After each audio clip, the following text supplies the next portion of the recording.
તો મારે કહેવાનો આશય એ છે કે એમની પાસે 2 બંગડી તો એમને પ્રભુના તત્સુખનો વિચાર કર્યો કે મારા પ્રભુનો પાટોત્સવ છે તો નવું કંઈક કરાવી દો. યથા દેહે તથા દેવે. નથી તો જાતે એક બેન કાયમ વસ્ત્ર જાતે જ સીવે. એ પાછા આમ કાંઈ વૈધું ઘટ્યું ને એવું નહીં. એ નેહરુ બ્રિજ ક્યાંક છે, ત્યાં પાપા મીટર અડધો મીટર લઈ આવે, થોડા પૈસા ભેગા થાય તો. તમે તમારા ઘરે મશીન? મને કે ના ઈલાબેન, એ હાથે એવા વસ્ત્ર સીવે કે તમને એમ થાય કે મશીનથી સીવા છે. અને ઠાકોરજીને ફિટિંગ, એને ઘરે શ્રીજી બાવે છે, ફિટિંગ એવું આવે ને, તુંય ને પાઇપિંગ ને લેસ ને એવું ડિઝાઇન એટલા સરસ મૂકે કે પ્રભુને વાગે નહીં. પછી અંદર અસ્તર નાખે, ઓલું જરીનું હોય કે સાટેનું. એ અસ્ત્રમાં ઓલી ગાંઠ મારવી પડે આપણે, સોયમાં દોરો પરોય. એ એવી રીતના કરે કે ઠાકોરજીની ગાંઠ ન વાગે. કેટલો પ્રભુના તત્સુખનો વિચાર. બધા એમ કે તમારો સંગ, મને આ બધા અહીંયા આવે ને અને આવી બધી વાતો કરે ને તો મારો ભાવ વધે છે કે હારું હું તો કાંઈ કરી શકતી નથી. મને અમારા વાલાને ખબર હતી કે આને કાંઈ નહીં આવડે ખાતા સિવાય. એ કે તો આને હું આપું? એ કે આને વાણીને દાન કરો. એટલે મારા વાલાએ આ એવી અદ્ભુત લીલા કરી છે. બાકી આપણને નથી આવડતું કાંઈ કરતા. હવે ઉંમર, આ બધી હાથની તકલીફ, શું આપણે કઈ પ્રભુનો વિશેષ કરી? કશું જ નથી કરી શકતા. અને આ લોકો બિચારા નાના, એમને છોકરાઓ નાના, એમને જવાનું, નાવાનું, ફરવાનું. જો પરાણે કરાવીએ ને એને ક્રિયા કહેવાય, અને હરખથી થાય ને એને પ્રેમ કહેવાય. પ્રભુને જેની જેટલી તેલ લેવી હોય એટલી લે. બોલો વલ્લભાધીશ ભાગવત ભગવાન કી. પૂજ્ય શ્રીજીના યુગલ ચરણારવિંદમાં દંડવત પ્રણામ. પ્રકરણ 18, મૃતિકા ભક્ષણ અને દ્રોણ ધરા પ્રસંગ. એકદા ક્રીડમાનાસ્તે રામાધ્યા ગોપદ્વારકા કૃષ્ણ મૃદમ ભક્ષિતવાનાતિ માત્રે નવેદયન. આ લીલા વ્રજના મહાવનમાં બ્રહ્માંડ ઘાટ પર થઈ. બ્રહ્માંડ ઘાટ પર બહુ સુંદર કોમળ વ્રજ છે. ત્યાં શ્રી શ્યામ સુંદરલાલ માટીનો મેલ બનાવવાની લીલા કરી રહ્યા. આપણે નાના હતા ને ઓલી રજ, દરિયા કિનારો હોય, નદી કિનારો હોય, મકાને બાંધીએ, મેલે બાંધીએ ને પાછા પગથિયા કરીએ ને કેડી કરીએ ને, અને જાય ત્યાર પાછા ભીખીને જાય, મારું કોઈ લઈ ન લે. એક બાજુ શ્રીદામા છે અને બીજી બાજુ શ્યામ સુંદર છે. બંને મિત્રો રેતીનો મેલ બનાવી રહ્યા છે. શ્રીદામાને રમતા રમતા ક્રોધ ચડ્યો. તેણે શ્યામ સુંદરનો મેલ તોડી નાખ્યો.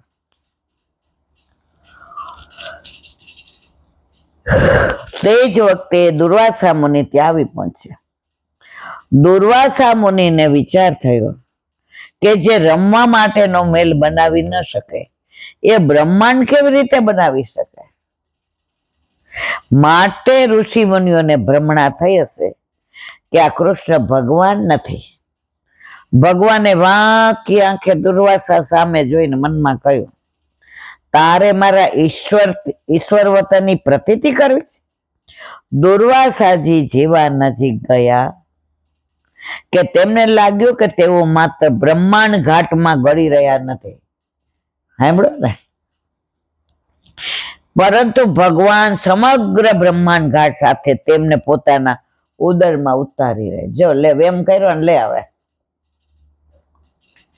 સંશય આત્મા વિનશ્યતે. પ્રભુની લીલામાં જો ભણેલા હોય ને એ બુદ્ધિ વાપરે. બુદ્ધિથી પ્રેમ ન થાય, પ્રેમ હૃદયથી જ થાય. તમે જેને પ્રેમ કરતા હોય ને એના દોષ તમને નહીં દેખાય. લૌકિકમાં લોકો તમને ચેતવો, આ તું પેલી નથી, કાંઈ વાંધો નહીં, હું છેલ્લી તો છું, તું આને ઓળખતી નથી, કાંઈ કરતો નથી, રખડે છે, કાંઈ વાંધો નહીં, હું છું ને, કમાઉં છું. જેને પ્રેમ કરતા હોય ને એના દોષ ના દેખાય. તો દુર્વાસાજીને દોષ દેખાણ. પ્રભુ કે તારા સહિત જ ઉગાડ, અંદર ઉતાર દો.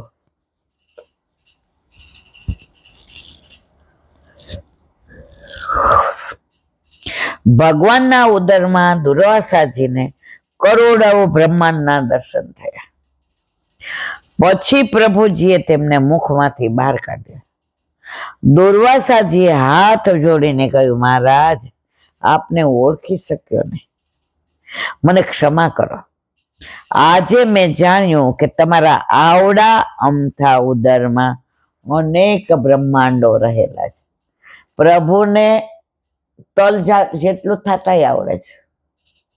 અને કુરુક્ષેત્રમાં વામન સ્વરૂપે ધારણ કરે. વિરુદ્ધ ધર્મ પ્રભુ ચાહે સોહી કરે. એ ઉત્તરના ગર્ભમાં ઉતરી શકે, નાનું થઈને અણુ. એ અઘાસુરના મોઢામાં જઈ શકે અને એ ઉંમરો ન ઓળખી શકે. ભગવાન કહે છે, દુર્વાસાને તો મારા ઈશ્વરવત્વની પ્રતીતિ થઈ, પરંતુ હવે મારી માતાને એવી પ્રતીતિ કરાવું.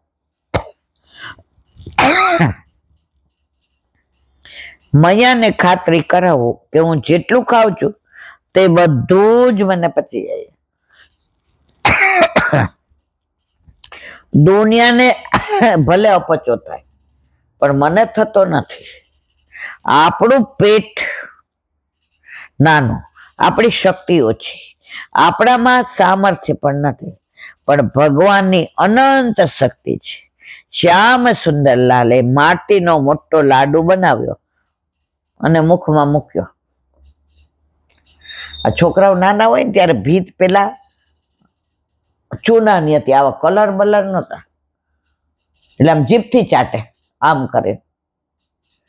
એટલે પછી આપણને બધા કે કેલ્શિયમના ઇન્જેક્શન. આપણે કોઈ દી કોઈ કેલ્શિયમના ઇન્જેક્શન ને રસ્યો ને ફસ્યો ને કશું દીધું નથી.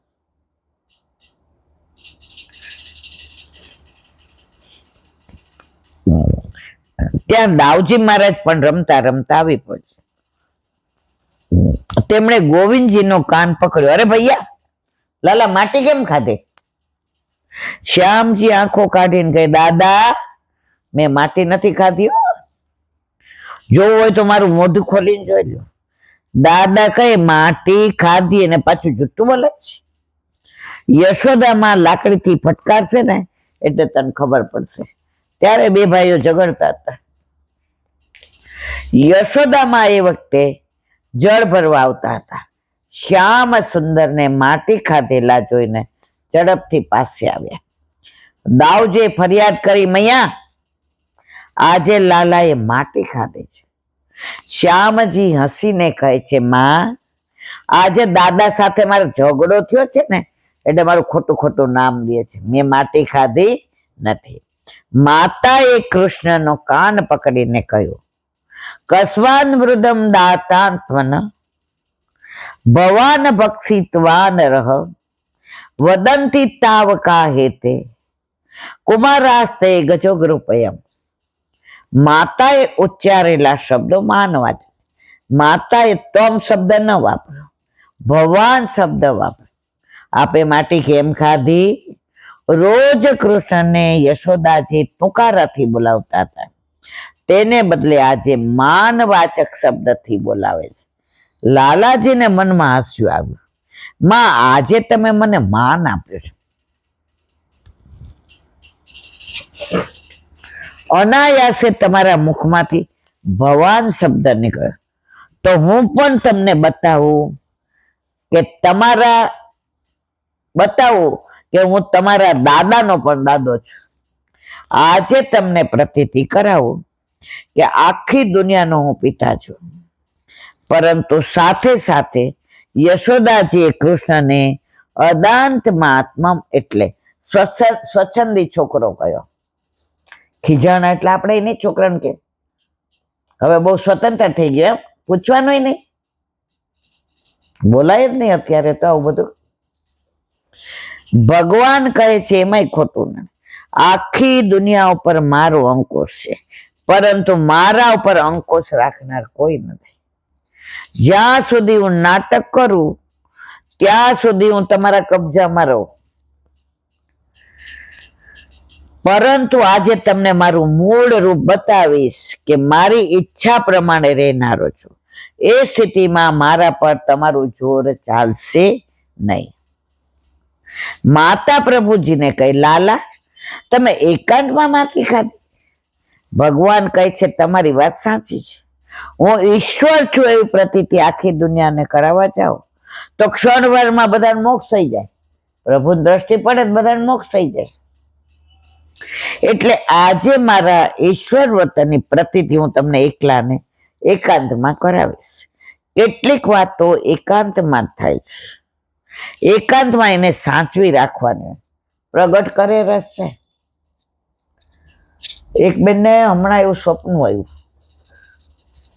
એ બિચારાએ કીધું કે પ્રગટ કરે, પણ એ કે તમને એ કે આપણે વલ્લભને અગ્નિ સ્વરૂપ કહીએ. મેં તો છે જ. તો હમણાં એ કહેલા બેન એક જગ્યાએ મારા સ્વપ્નમાં બપોરે સૂતી હતી ને, તો સ્વપ્નમાં બેઠકજી અને બેઠકજીમાંથી ધુમાડો નીકળતો હતો. તો મેં ચરણ સ્પર્શ કર્યા તો ધુમાડો ઠંડો. તો વલ્લભ કે સાંભળ, તને મારા અગ્નિ સ્વરૂપમાં બહુ આસક્તિ છે ને, લે દર્શન કર લે. પછી કે ઓલું આમ ધુમાડો ને જોયું તો ઝારીજી નહોતી પડી. તો આમ એ કે અભેરાય, પેલાના જમાનામાં અભેરાય હતી. તો કે આ પેલાની બેઠકજીની પેલાનું તો અભેરાય ઉપર એ કે નેવડો ને ઝારીજી હતા. મારા વલ્લભ ઉભા રહ્યો, ઝારીજી ભરો. એ કે જો ઉપર છે ભરી દે. એ કે જેવો હાથ લઈને ઝારીજી ભરવા ગઈ ને ત્યાં ઊંઘ ઉડી ગઈ. હજી મારા રૂવાડા ઉભા થાય છે. મેં કીધું આ આપણને ખરેખર હજી ભગવદીઓ છીએ, અને ભોળા હોય ને એને આવું બધું થાય. કેવા દર્શન કરાવ્યા, અને પાછા ઝારીજી ભરવા અભેરાય ઉપર, અને વલ્લભેના આમ અગ્નિ સ્વરૂપના દર્શન હતા. કેટલીક વાતો એકાંતમાં થાય, એકાંતમાં એને સાચવી રાખવાની. માટે ભક્તોએ ગાયું, પ્રગટ કરે રસ જાય. અનુભૂતિની કેટલીક ક્ષણો દુનિયાને કહેવાની હોતી નથી. યશોદાજીએ કહ્યું, લાલા તારું મોઢું ખોલ. હવે ભગવાન કાલે આગળ કહેશે, બોલો વલ્લભ.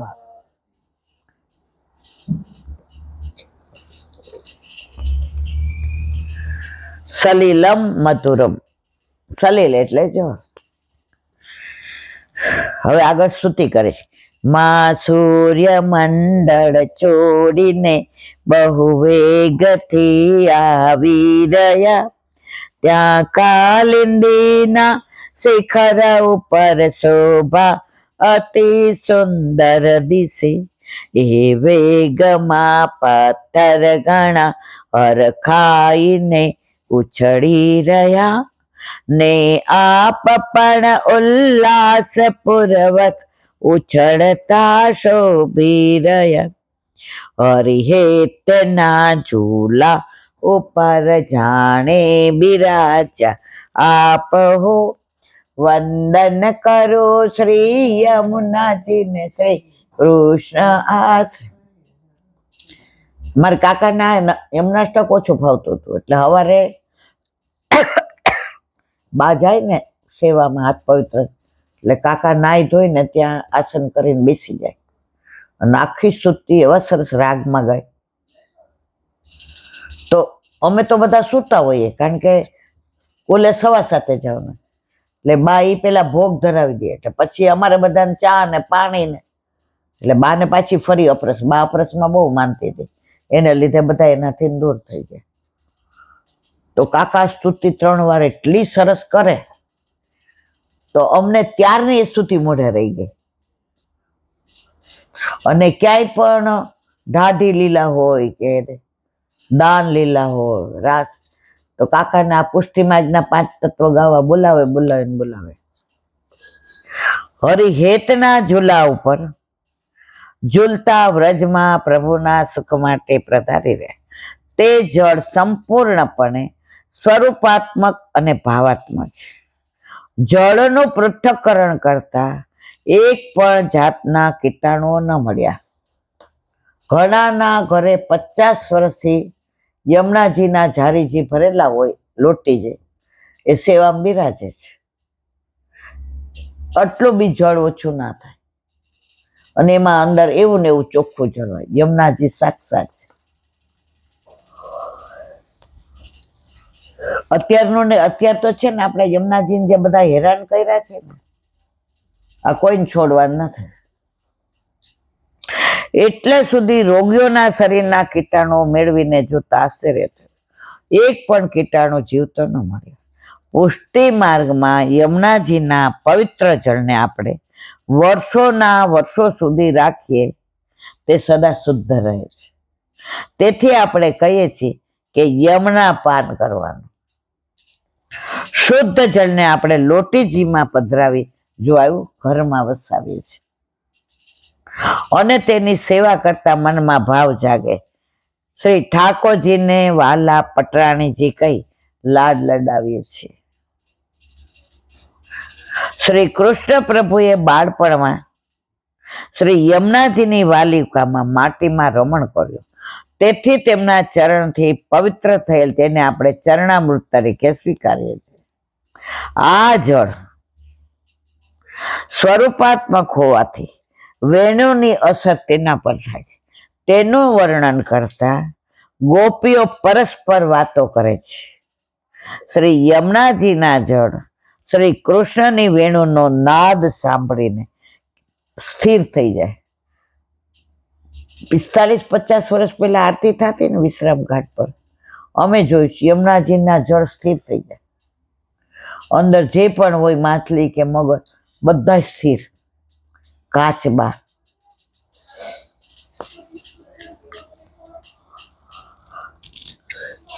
પછી તે નીર પ્રભુના ચરણ રજની ઈચ્છા કરે છે.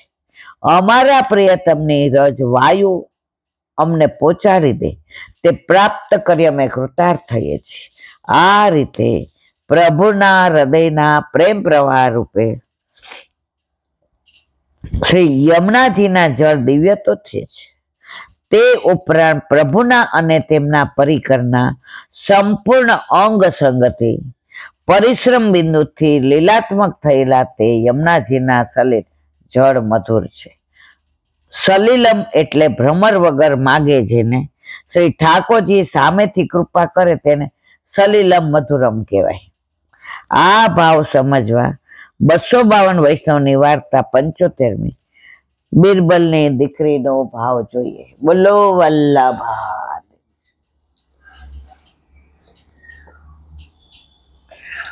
પુષ્ટિ માર્ગની પગદંડી.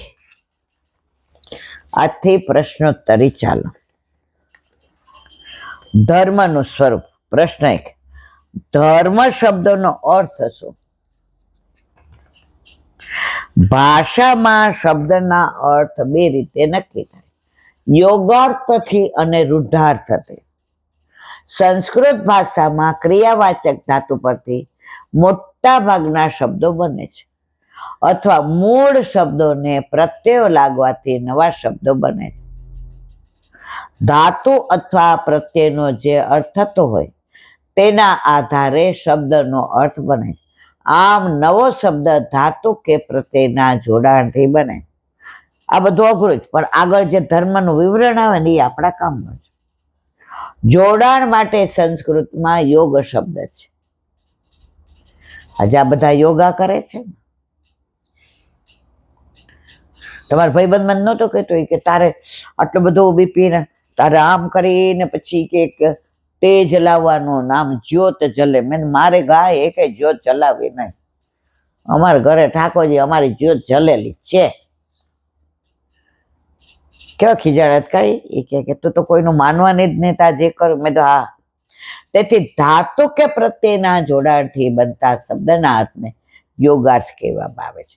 જેમ કે સંસ્કૃતમાં ભજ ધાતુ, તેને કીર્તન પ્રત્યય લગાડવાથી ભક્તિ શબ્દ બને છે. સંસ્કૃત વ્યાકરણના નિયમ પ્રમાણે શબ્દને જ્યારે પ્રત્યય લાગે ત્યારે પ્રત્યયનો જે અર્થ થતો હોય તે મુખ્ય અર્થ કહેવાય. આપણે બધા સીધા સીધા વાળા, આ બધું અઘરું અઘરું. તે નિયમ મુજબ ભક્તિ શબ્દનો અર્થ કરવામાં આવે. ભજ એટલે સેવા કરવી, કીર્તન એટલે પ્રેમપૂર્વક, ભક્તિ એટલે પ્રેમપૂર્વક સેવા કરવી. જે સેવામાં ફરજ કરતા પ્રેમનો ભાવ વિશેષ હોય એવી પ્રેમપૂર્વકની ભગવત સેવાને ભક્તિ કહે છે. ભક્તિનો આ અર્થ સ્પષ્ટ કરવા તેને પ્રેમ લક્ષણા ભક્તિ કહેવામાં આવે છે. આ ભક્તિનો યોગાર્થ થયો.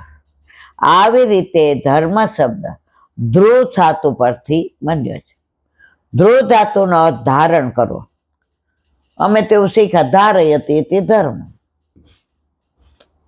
તેથી ધર્મ શબ્દનો ધારણા એવો થયો. ગુજરાતીમાં ધારણા શબ્દ કલ્પના કરવી એવા અર્થમાં વપરાય છે. તે અર્થમાં ધારણા વપરાયો નહીં. અહીં ધારણા એટલે ધારણ કરવું અર્થાત સ્વીકારવું અર્થ છે. ધારય હતી તે ધર્મ. ધારણ કરવુંનો બીજો અર્થ જીવનમાં આચરણ કરવું એવો પણ થાય છે. આમ સ્વીકારવું અને અમલ કરવો એ બંને અર્થોને સાથે લેવાથી ધર્મનો યોગાર્થ થશે. ધર્મ એટલે જીવન માટે લાભદાયક હોય એવા વિચારો સ્વીકારવા અને એનું આચરણ કરવું. મૂળ આચરણ. અત્યારે આટલી કથાઓ, આટલા સત્સંગ કેમ ફલિત નથી થતું? સાંભળીએ છીએ બધું, પણ આચરણમાં મૂકતા નથી.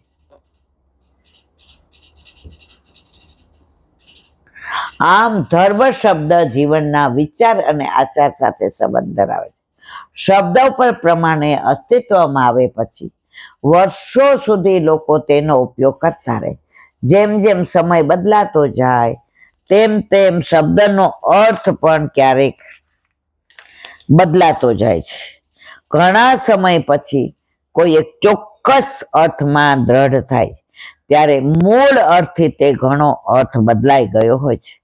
આવી રીતે સમાજમાં શબ્દથી જે અર્થ પરંપરાથી થાય તેને રૂઢાર્થ કહેવાય.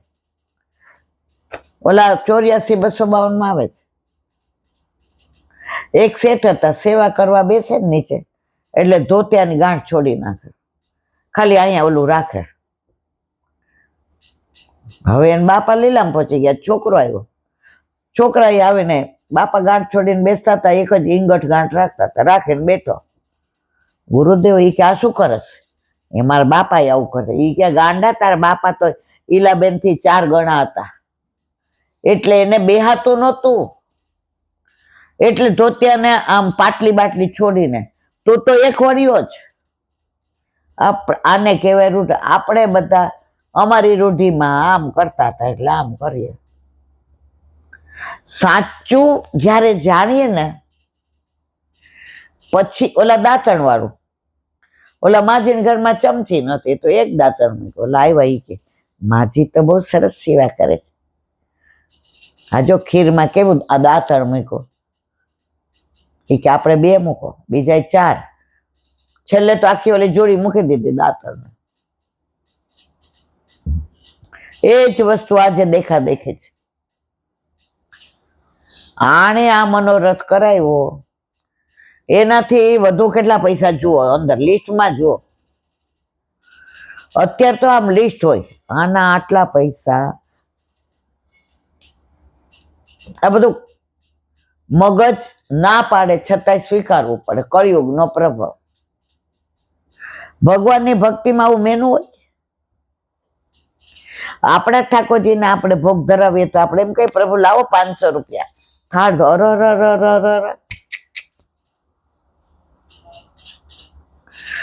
પેલા અમે જાતા ને તો ગુરુદેવને ત્યાં આવી રીતે આવું બધું નહોતું.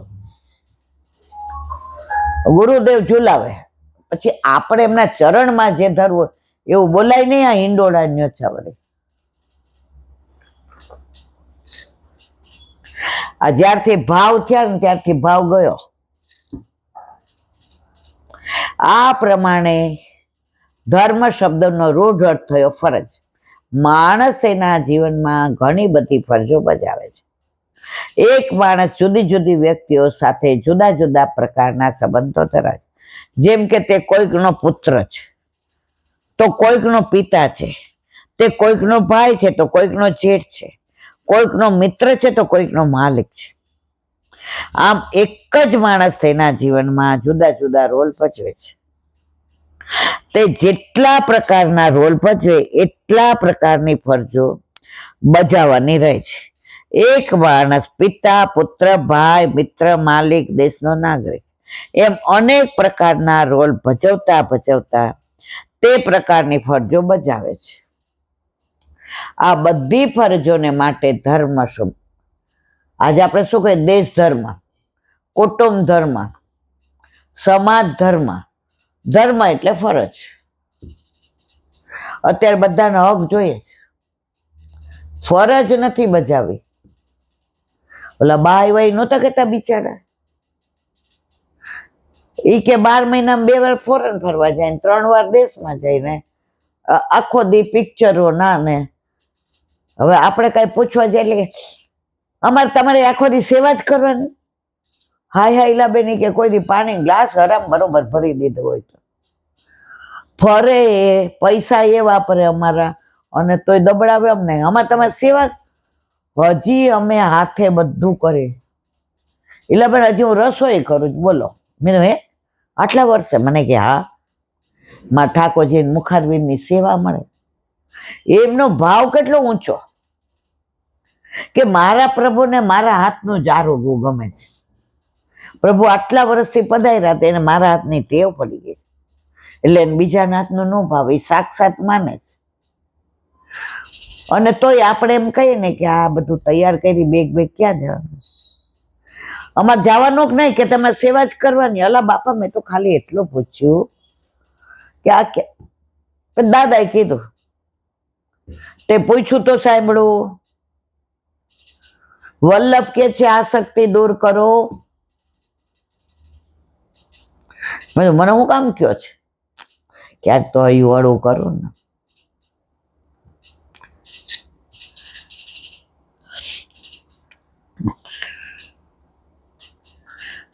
આ બધી ફરજોને માટે ધર્મ શબ્દ વપરાય.